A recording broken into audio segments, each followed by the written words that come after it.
Welcome, welcome, welcome, guys. Thank you for hanging out. Welcome, welcome, welcome. How's it going? Happy Tuesday. Happy Tuesday. Giacomo will be joining any minute now. I just wanted to hop on and kind of give you guys an idea of what it is. Hey, how's it going? Give you guys an idea of what Let's Talk is. And I want to do these honest, real, raw conversations with people. And it's not just, and I think a lot of people may think it may just be celebrities or different things like that. Because a lot of times when we see these IG lives or we see these interviews, it's with an expert or it's with somebody. And part of what I want to do also is invite everyday people on here to have that conversation or have a conversation. I think we can always grow, we can always learn from people. And so thank you for checking in, Black Marriage Movement, guys. Thank you so much for hanging out with me. I can't wait for Giacomo to hop on here. He should be hopping on any minute if he's not already on here. There he is. Guys, thank you for hanging out. This is going to be great. We're going to introduce Giacomo for those of you who don't know who he is. But if you don't know, there he is. Hey. There he is. Oh, hey. Good morning. Good morning. You got some coffee? I got some water. So here's what's funny. This is my favorite coffee mug. And it's Toronto. It's Toronto, Canada. Hey. Toronto in the building. I love it. It's a super solid mug. But anyway, man, how are you feeling this morning? I feel good this morning. Yeah, I feel good. That's amazing. How about you? I'm good. I just did a meditation. I did a workout. Just let the grass kind of set in for a little bit, man. Well, you're ahead of me. I still got to get that in today. Yeah. So I kind of wanted to give people an idea of who you are if they don't know who you are, which is interesting because I was reading this description. I was like, man, I can't wait to dive into this. But musician, writer, director, philanthropist, actor, right? Husband, son. So my first question for you is, when was the first time you saw your idea of what it meant to be a man? Yeah, I think definitely I was lucky enough that even though my parents did separate, as pretty much as soon as I was born shortly after, I still got to grow up with a father that was really present in my life. And so I was born in Rome, in Italy. So the first kind of 6 years of my life, I was in Italy. And my mother, being Canadian, wanted to raise me in Canada, where she was from, and bring me back. And my father, unfortunately, was not raised with a father. And so he didn't want that generational trauma to continue. Right. And he was going to be damn sure that his kid was going to have a present father in his life.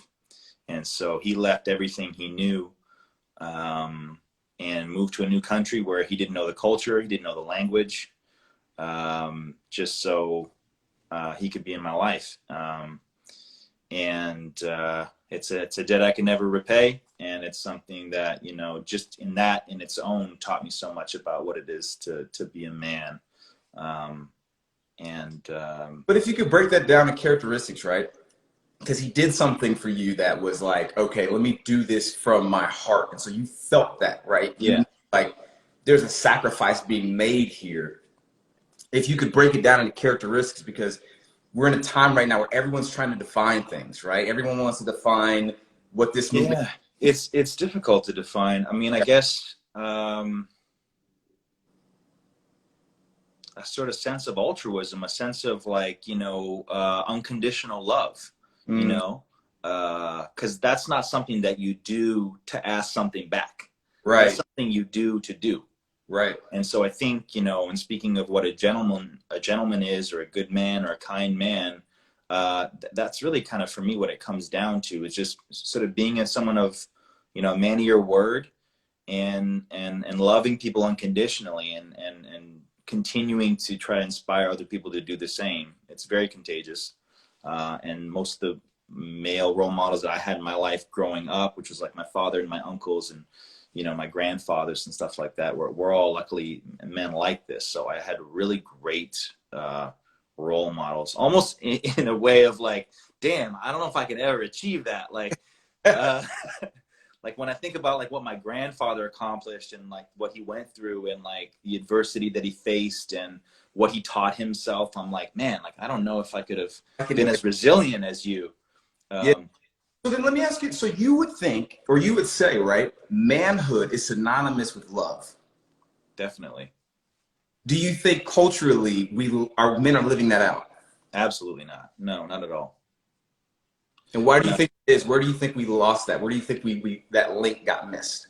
Well, I mean, you've heard this term, you know, fragile masculinity, Sure. which is being tossed around a lot right now. And I think I think the whole patriarchy is breaking down. Sure. And we're seeing, you know, steps towards equality, and gender roles are being mixed up in the household. And you're even seeing commercials now for the first time ever of like, you know, like Tide and laundry commercials where the man's doing the dishes and the man's getting the kids off to school and Right. the mom's on her laptop working. Working. You know what I mean? Like we would have never seen ads like that on the television 20, No. 30, 40 years ago, right?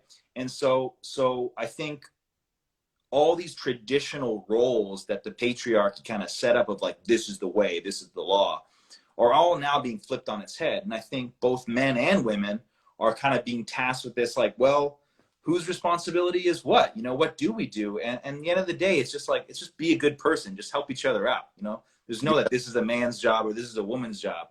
It's just like, let's just help each other, all be happy.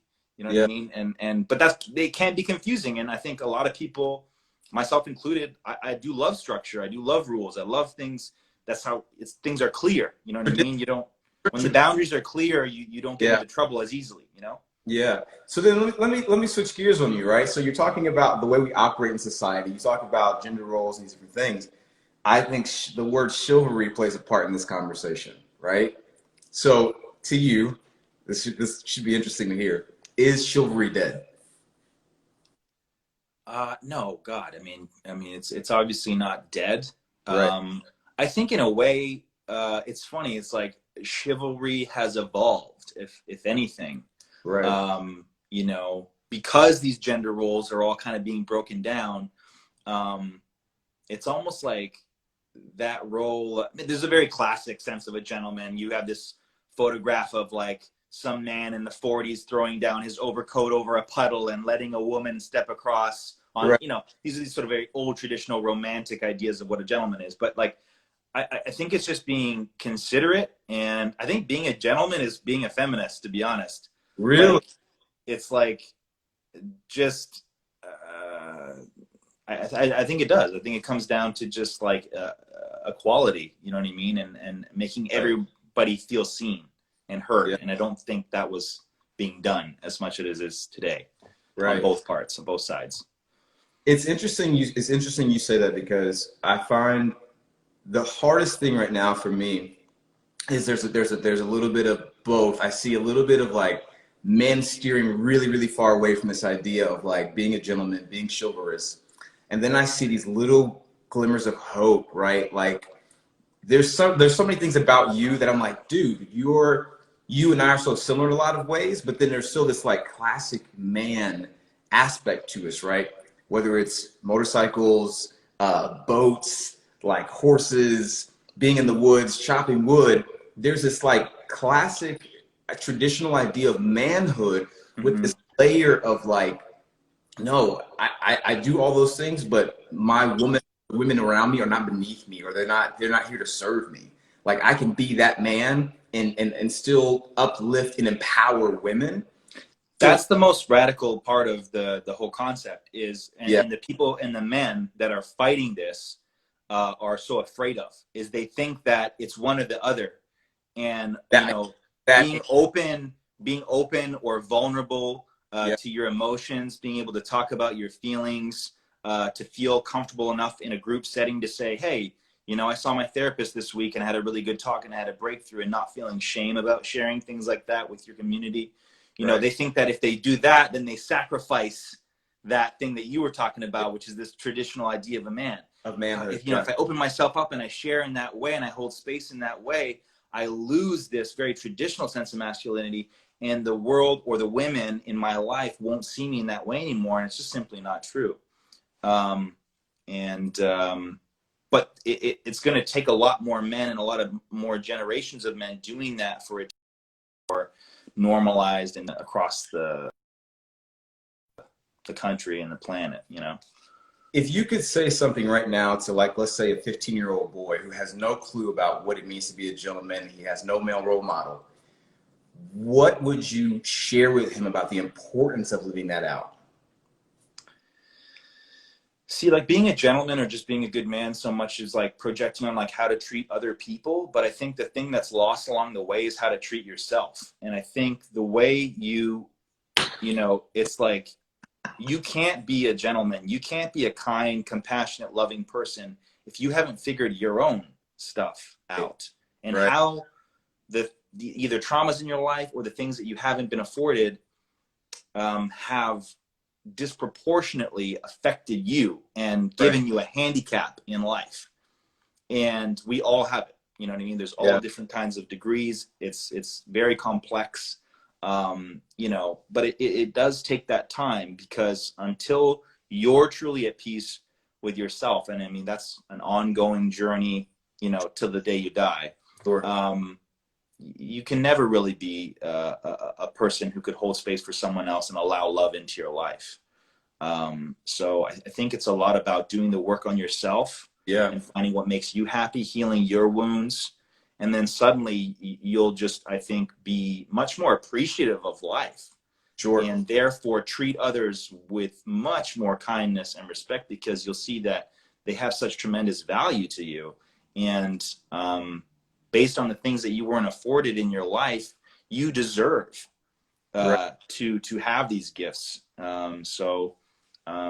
Yeah, I think where we always go wrong, especially like there's been a lot of this like insurgence of you know, relationship experts or like emotional gurus online, you know, being like, you know, I don't really have a doctorate or anything, but let me tell you about relationships and how to like, and that's fine. And, you know, as long as these people are claiming that, look, just like I'm claiming in this moment, like anything that I say here is purely my opinion. Like I don't have some like crazy, like 10-year education in psychology and relationships. I'm just telling you based on like in the short time that I've been on the planet, this is what I've learned, you know, and I know that that's how you're operating as well. And you're always trying to grow and learn from other people. So, yeah. But because that's that concept of self-love, right? I don't think I really found out about it. I didn't really even dive into it until I was about 20. I'm 31 now. I didn't really dive into it until about 24, 25. Self-love came up for me. And that's when I just got tired of like trying to find myself in women, right? I kept trying to find myself in women. I kept trying to find myself in situations that would somewhat make me feel good about myself, uplift me, kind of affirm my masculinity, if you will, in women. So for you, when do you think that you kind of had this moment of, okay, Giacomo needs to learn what it means to love himself, and that there's something that happened whether your parents separated or how you were at school, that I need to do some healing work on? Like, when was that for you? Oh, it came very late. It came pretty much, let me see, probably about a year and a half ago. Oh, wow. A year and a half ago, yeah, and I'm 31 as well. And you know, I think what really caused this reaction in me to face a lot of the things from my past and how I grew up and things that I went through that I kind of hid was getting married. I realized I was about to commit my life to another soul, and I was just like, there's no way that I can commit myself to this person without them seeing the true me. You know what I mean? And for me to even be ready to share who that is with them, I got to share it with myself. I got to say it out loud myself. I got to be okay with it by myself. Right. You know what I mean? And I just felt like I would be cheating that person who I was about to marry if they didn't really know, every single thing about me and like my past and all, those things, being like, because I want to tell you what you're signing up for. You know what I mean? Like, I don't want to cheat you. I don't want you to be like, whoa, this was not explained in the free trial. Like, I don't want the full subscription now. You know what I mean? Yeah. And likewise, and like those are things that, and a lot of people, when I hear, that they get married and stuff like that, or things happen quickly. Oh, they got married so fast. Did you hear about them? They got married so fast. And it's like, I don't think there's anything about speed.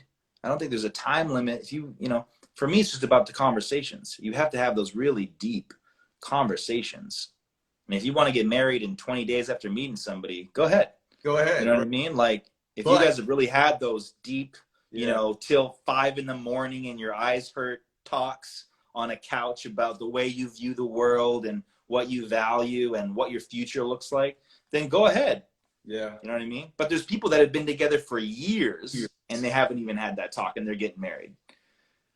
So it's complicated.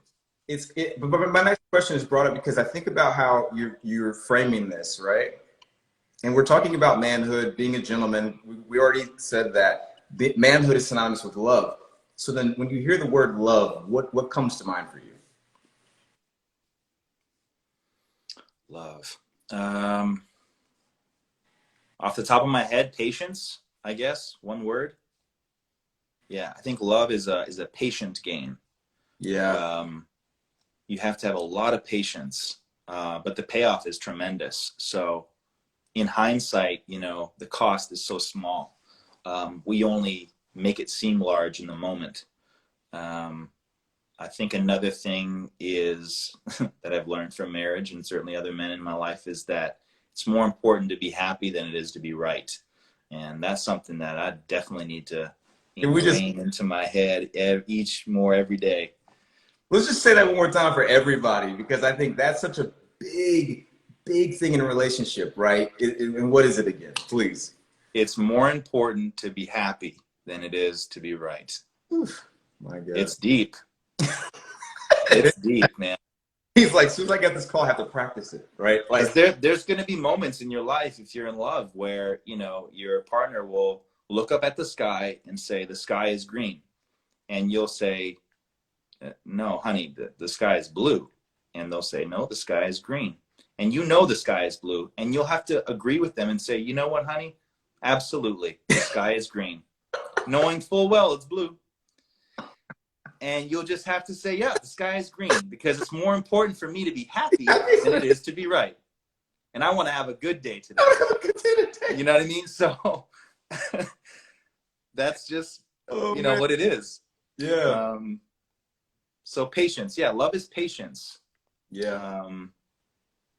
Yeah. And hopefully it's both partners that are patient, with each other. Because it's a dance, and we talk about that often. A lot of the men in my life, we talk about this dance and relationship, right? Where, God, I have an issue with wanting to be right because I'm a thinker.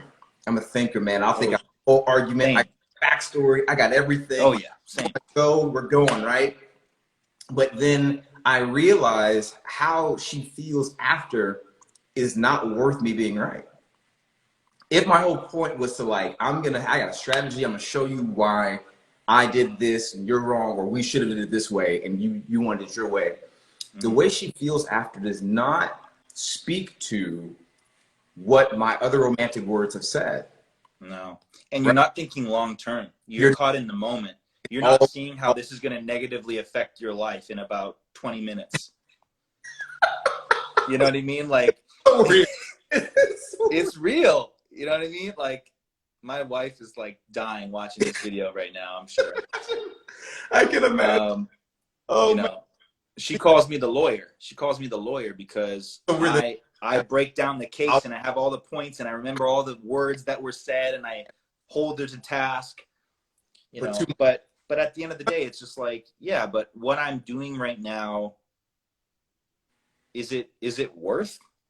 Yeah. It's just kind of like, well, I could be arguing this point, or we could be holding each other. Right. Or we could be loving each other, or we could be going for a walk.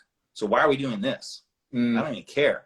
You know what I mean? It's just about, and look, it's like you do got to stand your ground, and that's I was not a going to say manhood that, thing. right? That's a both male and female thing. You got to But it's about, you know, the whole classic pick your battles. You know, there's that. And there's also just, you know, pick the ones that are really worth fighting for. And I'll say full well that even though I'm saying this, I am in no way a master of this skill.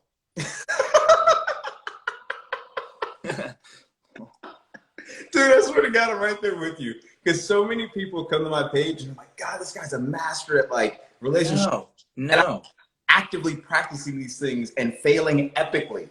We are all so good at giving other people advice that we will never follow. But we're so good at giving it to other people. Yeah.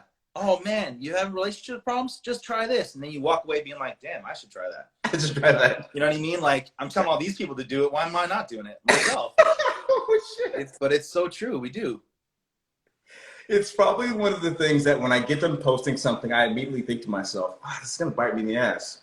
Yeah, you're like, do I practice what I preach? You know what I mean? Do I? Because, and that's the biggest thing I think for anyone with a platform, right? Is that, are you living out the thing you're posting? We see this with entrepreneurs all the time. I don't want to get off topic, but I think in the masculinity space, right? There's a quote that I love. Don't be a gentleman to other people's women and be a monster to yours. I think that particular quote goes hand in hand with what we're talking about is definitely. Don't be patient, don't be kind, don't be affirming, don't do all those things for somebody else's woman when they're around. And now she's saying, why don't you do those things for me? And then your woman's looking at you sideways like, honey, he is not like that at home. How do you keep yourself in check and in integrity when it comes to these belief systems and applying them in your life at home? Look, working out, meditating, and therapy are great things that have helped me tremendously. Exercise is a big one. A couple months ago, before this whole pandemic started, I kind of got into cycling. And man, that has dramatically changed my mindset. You know, just getting on a bike for 40 kilometers and biking, I get home and I just feel like my gas tank's just like empty. Like I've just purged a lot of, you know, negative energy. And I also just feel like also it's active, but it's not so active that I'm like dying. So there is a peace and a stillness within it that I can be alone with my thoughts and actually work through things. I actually share this with motorcycles too, like just going for a motorcycle ride. You know, if I'm stressed out or I got something I got to think about or a decision I got to make, hopping on a motorcycle or a bicycle or whatever, you're just going for a walk, man. Like just allowing yourself, I'm not going to leave my phone at home. I'm not going to be distracted with anything. And I'm just going to allow myself the ability to work through this thought or this challenge that I'm going through. You know what I mean? Right. And that's super essential. But again, like I said before, like I'm no master of the art and I fall down and I make mistakes. And I think that's something that, you know, I think that's something that's missing in a lot of these masculinity spaces and these Instagram, you know, people who talk about masculinity or these relationship gurus is like, I think there needs to be more transparency with these people that are hosts of these accounts.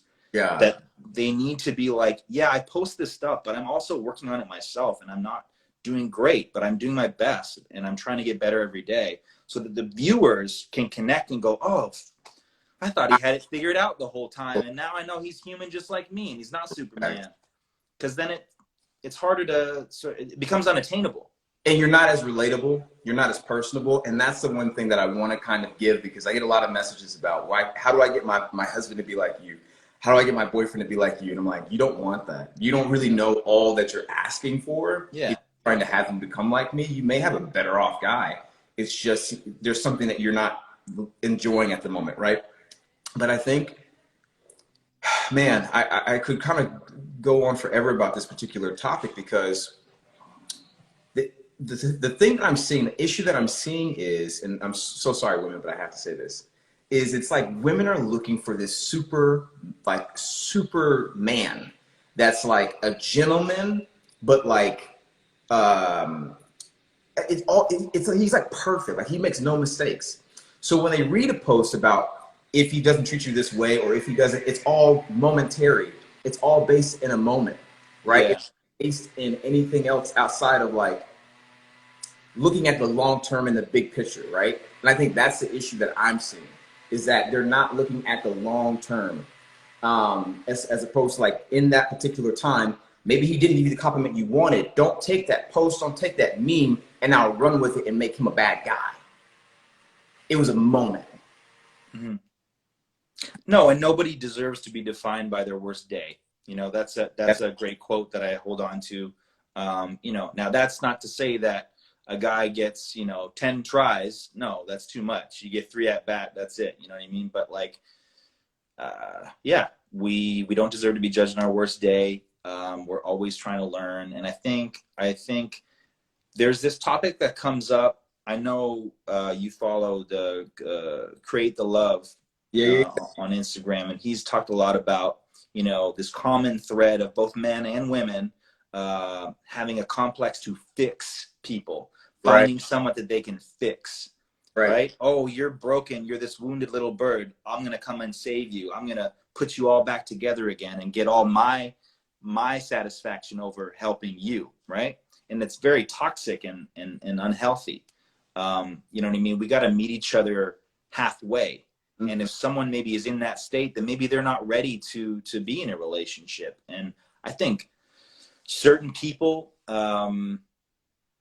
you know, you can lead them to water, but you can't make them drink, right? There's that saying too, right? Like there's been a lot of people in my life who've been going through relationship stuff, and I'm like, you know, I give them like, you want to get out of the situation? Here, A, B, C, real simple. It's And out. they're like, I can't do it. And I'm like, well, that's on you. You know what I Yeah. mean? Like, um, life's going to teach you the things that you need to learn, whether you like it or not. You know, it's very, it doesn't care about the scenarios. And It's going to, right, like I think timing too when it comes to that, in the sense of lessons and things that happen. I kind of want to urge people in urgency about where we're at right now. There's a lot going on in the world, but now I'm curious to hear your thoughts on, okay, for men in this time, what is the, you said kindness, what's the best way right now for men to show up with everything going on in the world right now? What's the best way for men to show up for their communities, to show up for women, to show up for other men? What's the best way for men to show up right now in the world and moving forward?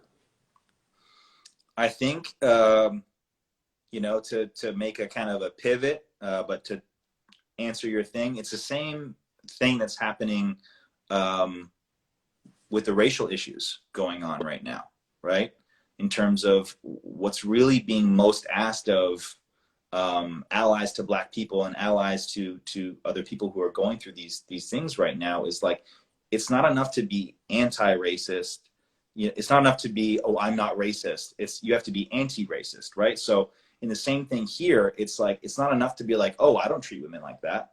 It's like, Mm, you have to, when you're in those spaces, whether it's around women or especially when it's only men, I think how your best way to progress the movement is to be someone who's actively speaking about those things when you're surrounded by men. And if a man says something that is, you know, derogatory or off color, and there's room for growth, that instead of just in your head being like, that was kind of sexist, or actually, being like, hey, do you know that, like, that was kind of offensive, and like, I imagine if a woman was here, you probably wouldn't have said that, but you felt safe because all of these men were here to go, but ha ha ha ha, and we all laugh. But it's like how you progress forward. You know, same with the racial issues, is like, when you're in those circles and you hear those things, you got to speak up. right. And I think that's the best we can do, because that's the thing that's going to cause the most change and the chain reaction. It'll just keep spreading and spreading and spreading. You know Yeah. what I mean? Silence is complacency and complacency, and I think it's definitely a big killer. The silence, it speaks volumes, and so it takes a lot of bravery, though. You know what I mean? In these times, I think, you know, I don't want to get too into politics, but I think a lot of people are you know, having some real talks with their family members about what they believe in, you know what I mean, and trying to change their views, their more older views right now. And I know there's a lot of, unrest between family members and stuff around America right now, because we got, the vote coming up in November. And I know a lot of people are having a lot of very challenging conversations with their moms, with their dads, with their grandpas, with, so those conversations will always be difficult. Yeah. But I think they're worth it in the end. I really do. And I think that's what's going to cause the most change. What would you tell a guy? And then we're going to take, in a little bit here, we're going to take some questions. Guys, if you have questions for Giacomo, I already have some from some of you guys. They're pretty amazing, and some are coming in still. A guy who has a hard time communicating, what would you say to him, right? I have a hard time talking. I have a hard time opening up. What would you say to the guy that has a hard time communicating? I mean, that's pretty broad, like just generally speaking, or to his girlfriend, or he's single and he's trying to meet women and he's having a hard time talking to women. Like, what do you mean? In a very general sense, like he couldn't do this. A man who couldn't even do this exchange. So just kind of insecurity and anxiety around speaking and having the light on you. Yeah. Keep doing it. Yeah. Because all the things that, I think it was like Will Smith or something said that like the universe puts all the most incredible things on the other side of fear. Ooh. And he was relating to like skydiving, because he had never skydived before. And so he did this video where he was skydiving, and then he was narrating saying that the most incredible things are put on the other side of fear. And he was using that door from the cockpit of the plane being this obstacle, but what was on the other side of it was going to be one of the most incredible things he's ever experienced, which it was. You know what I mean? So I think like I have a problem with like public speaking and speaking in front of people. Even, mild anxiety about doing this with you, being totally honest. But I think in the past I've been asked to speak at like conventions or things like that. And I've just, the very famous Shonda Rhimes, which gave me a job 6 years ago, amazing woman. She wrote this book called The Year of Yes. And it was, basically she was like, oh, I'm going to take this experiment for a year, just whenever somebody asks me something, I say yes. And it's a simple exercise that takes courage and bravery, but like anything else in life, the more you do it, A, you become better at it, and B, you become more confident at it. And like that's the shift. So I started doing talks, and when people asked me to like make remarks at events, and I started being like, yep, I'm gonna do it, and then I would immediately be filled with panic right to my teeth. But I'd be like, I'm gonna figure it out, you know what I mean? And nobody's there to hurt me. All these fears and anxieties are all self-given in my head. No one's wanting me to fail. And I have to just get up there and do it, and when I walked off the stage after every one of those talks where I'd speak in front of hundreds of people and all that kind of stuff, I'd be like, there, I did it and I didn't die. Look at that. I didn't die. You know what I mean? I didn't die. And that doesn't mean I'm not scared or I've conquered that fear. I definitely haven't, but I'm way more confident, way more well-equipped than I was a couple of years ago when I was not wanting to be in that space because I was so afraid of it. So I'd say just keep putting yourself out there. You know what I mean? And it's okay to be silly or look like a fool sometimes. And, if people don't love you and appreciate you for that, then they can kick rocks. What you're speaking to is vulnerability, right? Like you're speaking to I'm putting myself out there. There's a risk here that I may be accepted. I may not be accepted. I may be epic at it. I may suck at it, but you're being vulnerable. And I think that's one of my biggest missions and hopes for men, is to understand that there's so much beauty in being vulnerable, right? These old school men we were talking about, they don't have a sense of vulnerability. And if they do, it's very minimal, right? It's like a pat on the back, or like they gave you something. But to openly express and say, I'm really proud of the way you handle this. I really like this about you. I think this characteristic about you is amazing. or to even say, hey, Giacomo, man, I think this is incredible that you're doing this talk with me. You're doing an amazing job. People love listening to you. I hope you do more of it, because what you have to say is impacting the world. Even if it's one person a day, one person a minute, one person a year, there's something that's in you that God's given you to impact this world beyond anything you could even think or imagine. That's what I really hope men can actually do. And then that other guy's like, dude, I receive it. And the person giving it is giving it strictly out of love. Like, I don't want anything in return from giving that to Definitely. you know? Yeah, absolutely. I agree with you. Yeah. And I think, when you're saying that those men don't have the vulnerability, I think they do have it. It's buried. It's buried. And it was never given permission, but it's there, and you can dig it out. You know what I mean? Yeah. But I'm sure you can relate to this with maybe father figures in your life or grandparent figures that, like, it was just a different way of communicating, and the way that they showed love and they showed affection were different ways. And this is kind of related to, like, I'm sure you've heard the concept of love languages in relationships, right? It's very common. It's very talked about in the relationship space. But I think it's a really big one that people need to kind of keep coming back to, because based on the way that we were raised in our life, we receive love in certain ways, and we give love in certain ways. Yeah. And that just simply will not be compatible with certain people. And you will be compatible with other people. Right. And, a lot of the times, all different kinds of people with all different kinds of love languages can coexist and have beautiful love. But you need to diagnose those love languages, because you you have to. You got to ask your partner and the person you love, like, when is it where you feel loved the most? What is it that I do when you just feel so absolutely listened to and loved by me? What is it that I do? It's like, oh, when you, like, do the dishes. Wow, okay. Or it's like, oh, I love it, like, when you, like, give me flowers, or, you know what I mean, or whatever, or when you write me a love letter, like, all these little things. So then you, the partner, knows, okay, that's not necessarily how I maybe wanting to give naturally give love, but let me invest more in that, because that's the way they receive love. You know what I mean? And so it's about, being humble enough to realize that.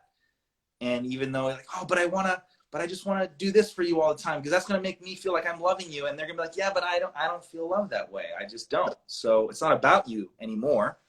And similarly, you got to communicate to those people how you need to be loved, and they might have to check their game and course correct in their life. Yeah. But yeah, anyway, I don't know how we got on that, but that's been one of the biggest lessons for me, is that there was someone who is big on quality time, words of affirmation, acts of service, but, like, I really do love doing big gestures or gifts. And something you said was really important. And she said to me one day, she was like, I don't feel like are you listening to me? You hear me?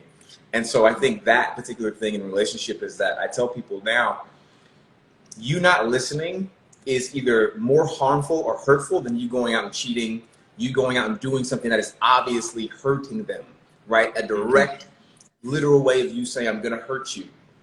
Not to someone hurts them in more ways than I think people can imagine, right? It says, I don't value what you have to say. It says, I don't respect what you have to say. And what's most important to me right now is what I want to do, not you. But love, like you said, at a certain point with love, I don't know who's at my door right now. This is the worst.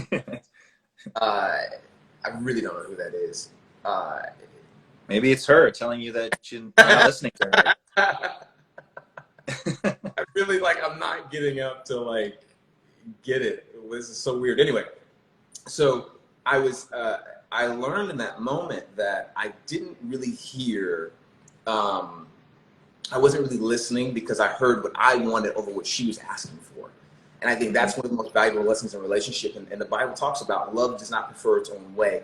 So if love does not prefer its own way, that means I have to then die to whatever it is my desire is to give you, and then say, okay, I can I want to give you the thing. If I really love you, I'm going to give you the thing you're asking for, not the thing I want to give you. So it's been. Definitely. Yeah. And you have to be real about that cost, because it's easy to go, oh, but I don't want to give that up, and that's going to cost me so much. But you That, really got to break it down and go, that does it though? right. Does it really though If you cost that much to if you? right, The joy to cost for you ratio, you got to weigh that. Like, if this is going to give them like tremendous amount of joy and yeah, it costs you this much, I mean, it's a no-brainer. You know what I yeah, mean? The payoff is so much larger, and something that, in listening to my wife, and things that she said to me, she shared with me, if you do this, which is what I'm asking, you subsequently will get all these other things that you're asking for. So it's so simple. It's like, well, you're asking me for this and I'm asking you for that, but I'm telling you, if you give me this consistently, all those things that you wish and desire and you're asking me for will all just magically lay at your feet. You know what I mean? Because the relationship will be healthier, and I'll feel heard, I'll feel seen, yeah, and I'll be so motivated to willing, yeah, so because you don't really understand in the moment that this thing you're giving to someone else is actually a gift you're giving yourself. And if you thought of it that way, man, you would be giving away all the time, because you know that it would be coming back to you. But it's hard for us in the moment to think of that way. And it's mind-blowing. oh my And God, I still can't. I still don't got that figured out either. figure it out. The most beautiful thing about this conversation is the honesty, right? Like, I'm sure people are like, oh, he's perfect. And you're like, I have my things, right? I have my things. Everybody does. Everybody does. And I'm sure your wife appreciates you publicly saying this, right? Like, I know a lot of people will get on a platform, especially men, because they want to keep their image, they want to keep their persona. I can't tarnish it by really being honest about, like, I'm working on this still, right? Mm-hmm. Because I think that gives another man hope hearing that from you and saying, you know what, I can work, I can be better at this. And the whole motto and the whole mantra of New Agents is building better men, right? It's not that men are bad. And I think that's what's kind of sucks to me, is that toxic masculinity has kind of been hijacked and made, some people think of it as masculinity as a whole is toxic. Then you have no good men exist. Chivalry is dead. There's all these negative narratives. And I'm like, there's a lot of good men. Yeah, I think there's two forces at work. I think one of the forces at work is we as a collective are getting better at this, and we're moving forward. Right. And there is greater strides to equality, and women being treated much, much, much better, even though there's a ton more work to do. The other force that I think is working against it is the invention and explosion of social media, and how we have never before had so many filtered versions of what we could have. Yeah. And it's unrealistic, it's unattainable. Yeah. And like you mentioned before, this woman reached out to you, oh, how can I get my husband to be more like you? Or again, if only I could find a guy like you.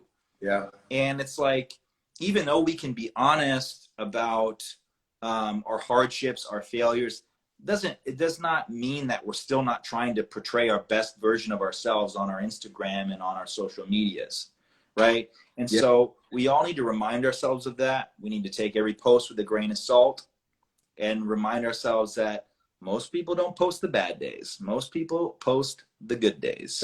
They don't say, hey, filing for divorce. Nobody does that. No one says, hey, piss my wife off today, So we all are living in this bubble where we're just swiping, and all we see is everybody having a good day and everything's working out, and that guy's perfect and that woman's perfect. And then you mirror in your own life, and it's very simple to come up with, thoughts of inadequacy around that within seconds. So that affects mental health. That makes a lot of people ruin really good relationships, actually, that actually had a lot of strength, but because they were so caught up comparing to these very unattainable, unreal, filtered thing, you don't know what's going on between those two people. You know what I mean? There's all these couples, Instagram couples and things like that. You don't know what their life is.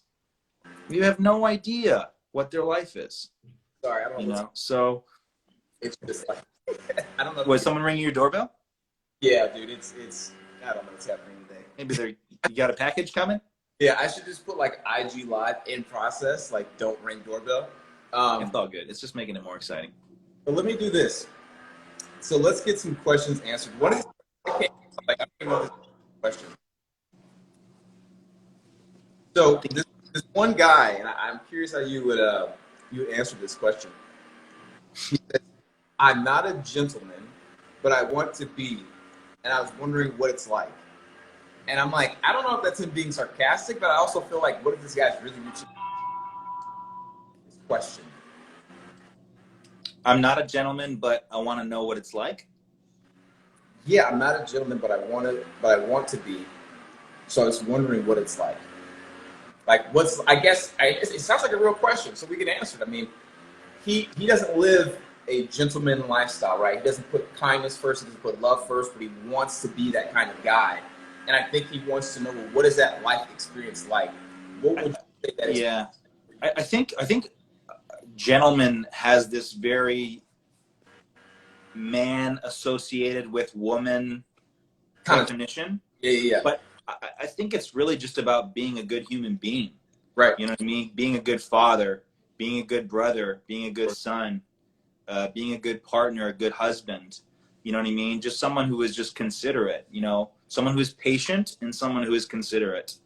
But how did it play out for you in your, I think that's the question. What's the reward of it in your life?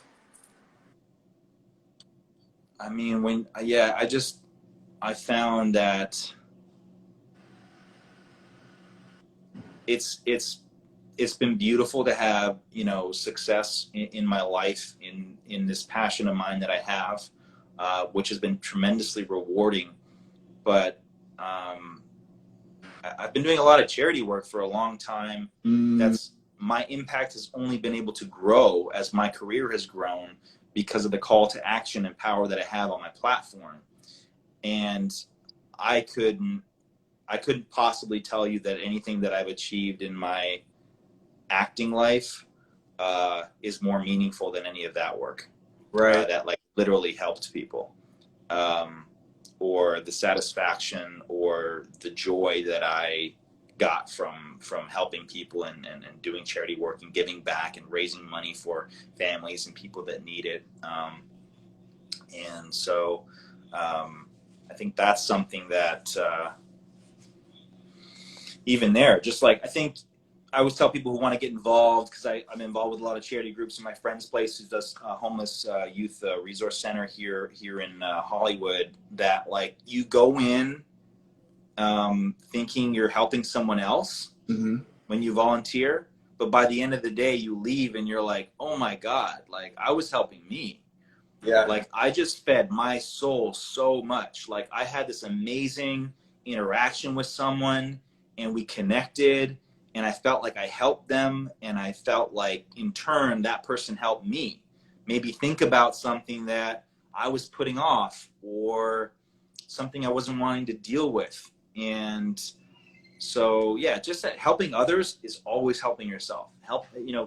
Taking an obstacle out of somebody else's way is all coming back to you. I mean, I don't know about like karma and all these concepts, but I just believe that if you do good, good will come back to you. Like it's a reaction. I just posted that today, actually. A buddy of mine sent me a text and he said, dude, you give so much to the world, then that love is finding its way back to you, right? Oh man, it has to. Love is a living thing, right? It's not something that's once and it's dead. Once you give that energy, it circulates from person to person to person to person. But by the time it finds its way back to you, it's this fresh new thing.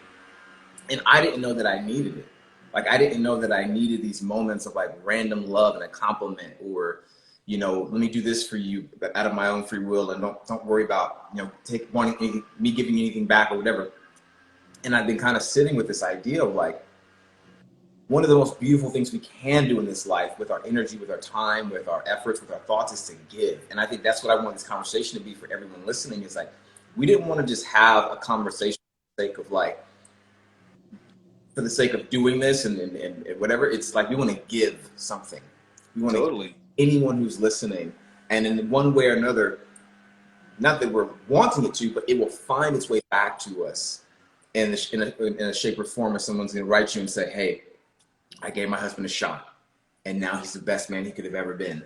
Or, oh my God. And like, how much joy do you get from receiving that message? I mean, how much does that fill you up? It's beyond, it's overwhelming, because I think to myself, who am I? But then I change my wording and my framing to, I know who I am. Right? It's one's not deserving, and the other one is, no, I know that I'm intentionally giving good and love into the world. Yeah.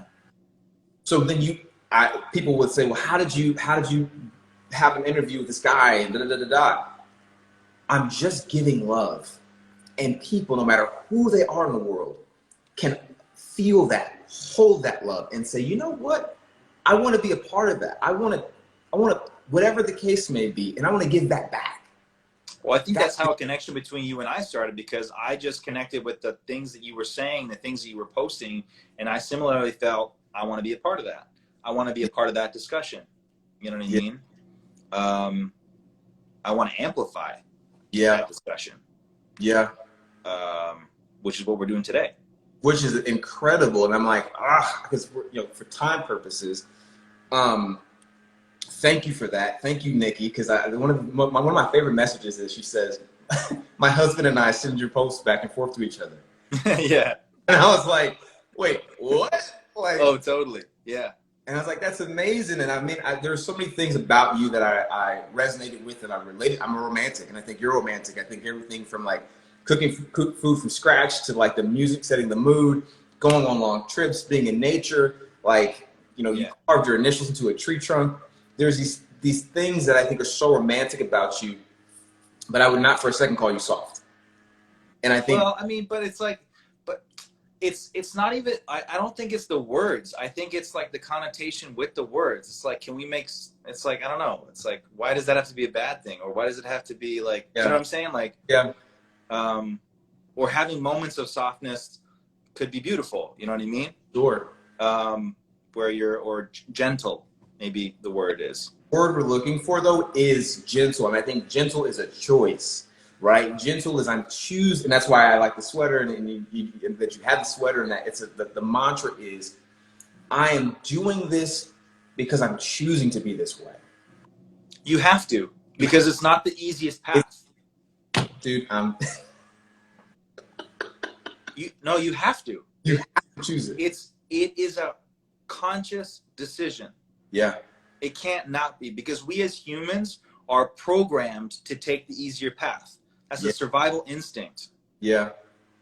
When we were Neanderthals and hunting and gathering, and there was two paths over the river, and one was a tree going across the river, and the other option was swimming, you were going to take the tree. It was about surviving. You know what I mean? It was like, so in these things where it's like, it is more cerebral. We do have to think more about the action now. It's not as simple as like how to cross a river. The problems have become so much more complex. Yeah. But we have to have more intent and consciousness going into these decisions, and they have to be they have to be conscious, because they're not ever going to be the easiest ones. No. The best things for you are always the hardest to do, and anybody who's been in really hard times knows that, where you're like, I have to do this is going to be horrible, like this is going to be the worst day of my life. But I know that the right thing is to end this relationship,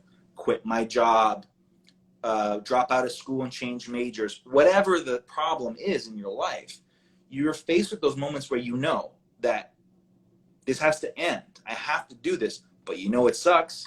It's going to be horrible. The repercussions are going to be hard to deal with. So it is a conscious choice, and we do need to be more conscious about that stuff, because the things that are going to lead to our happiness are always going to be more difficult. They're never going to be easy. Yeah. Jesus. Well, for the sake of time, because we had such a good talk, unfortunately, guys, I'm going to be able to answer any more questions for now. I think I want to have you on again. Maybe we'll just do a Q&A. I have over 50 questions sitting in here. Let's answer some questions. Do you got to go? I do have to go. That's the thing. Okay. At noon. But what's one thing you want to leave? What's one thing you would want to leave people with in regard to living from a place of gentleness? What's one thing you would want to leave people with as we finish up this call? I don't know. That's so broad. It's like leave them with one thing. God. Just be good to yourself. I think be better to yourself. Be a better friend to yourself, and be more gentle with your own heart and your own soul, and find ways each day to take care of yourself so that you can be better to others. Yeah, I think that's kind of what it comes down to. But yeah, let's do this again sometime. I had a blast. This is great. This is amazing. And you should really answer your door, man. I mean, someone's trying to get in. I don't know who it is. Nikki, Jazz, Giacomo, guys, have an amazing Tuesday. Thanks for hopping on. Everyone who tuned in, thank you so much. I'll be doing more of these. I'll be having Giacomo will be back on. And you can follow him on social media right now. I mean, a lot of you are probably already following. I feel like everyone on here they're your fans already. But if you're not, guys, I'm going to post this. I'm going to put a handle, I'm going to put a tag. You guys can follow him. Thank you so much for coming on, man. This has been absolutely a pleasure and so good, man. Have a great day. Bye, guys. Thank you so much. And if you have some questions, just DM me, and I'll try and answer some of them from this chat. Got it. Bye, guys. Got it.